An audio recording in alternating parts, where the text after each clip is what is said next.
You have arrived. You're really here. Yes. My favorite's here. I'm happy. Yeah. What up, Greg? Cool. So what can you tease about where we find Kid Flash in the premiere? Well, I can tell you straight up, it's not good.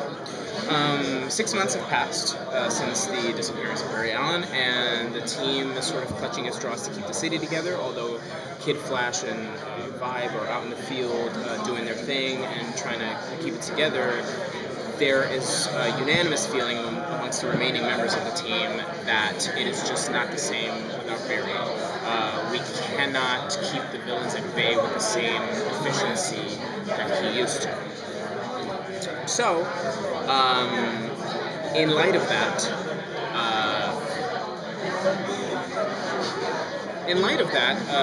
Cisco does whatever it takes to get his friends back.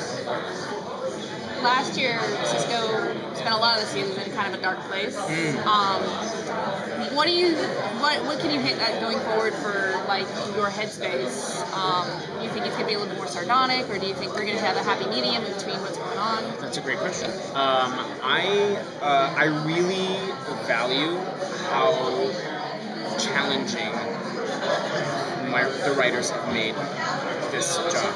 You know what I mean? They've presented me with a lot of challenges over these last 3 years. You know, I came on and I had a very specific idea as to what dynamic my character fulfilled within the show. Unfortunately, because of the liberties that I was able to take,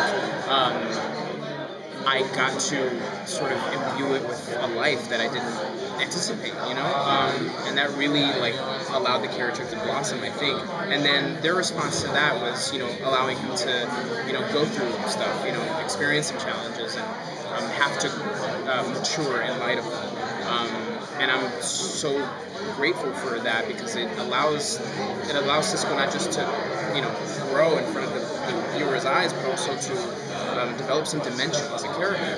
And I think, in spite of that, everybody agrees that last season was really dark. So I think the writers have decided to respond to that by making this next season much lighter. I think they recognize that season 1 had a strength about it that really you know, hit viewers in a very good spot. And I think they're really trying to go back to that. Might we ever find out more about Gypsy's partner on Earth 19, and might it be somebody that Cisco knows?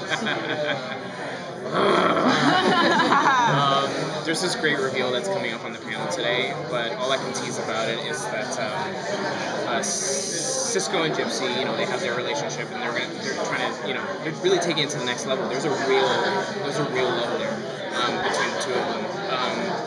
However, some characters come about that really test that relationship. Are you looking forward to working with this actor? Just stop. You're making my job more difficult than it needs to be. I didn't say no.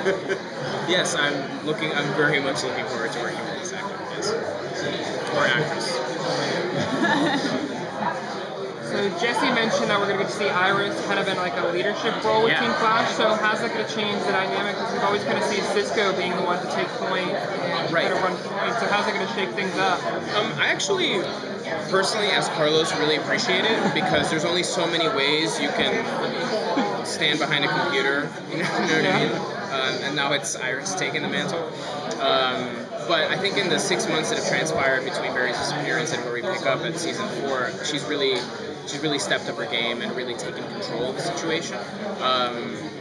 Which, of course, you know, she's a strong woman and she's written as a strong woman, so it makes sense that she would commandeer with such a resolve.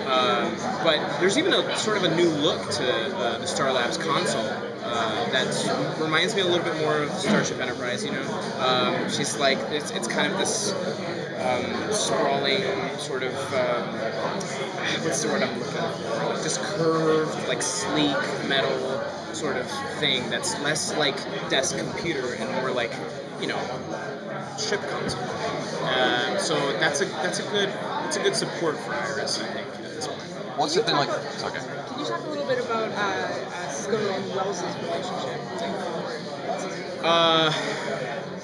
Dude, I have no idea.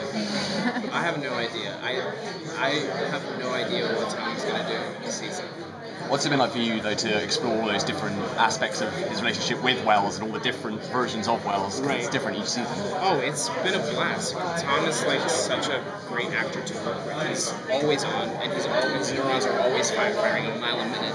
You know, but it's good. It does this. It has this weird effect on set where everybody absorbs it through osmosis, and all of a sudden everybody's perked up and everybody's like moving, you know, and thinking quickly and thinking on their feet, and you know, allowing it to breathe in the moment, and that is a fundamental asset, I think, to the way that we work. So it's been hugely fruitful for me.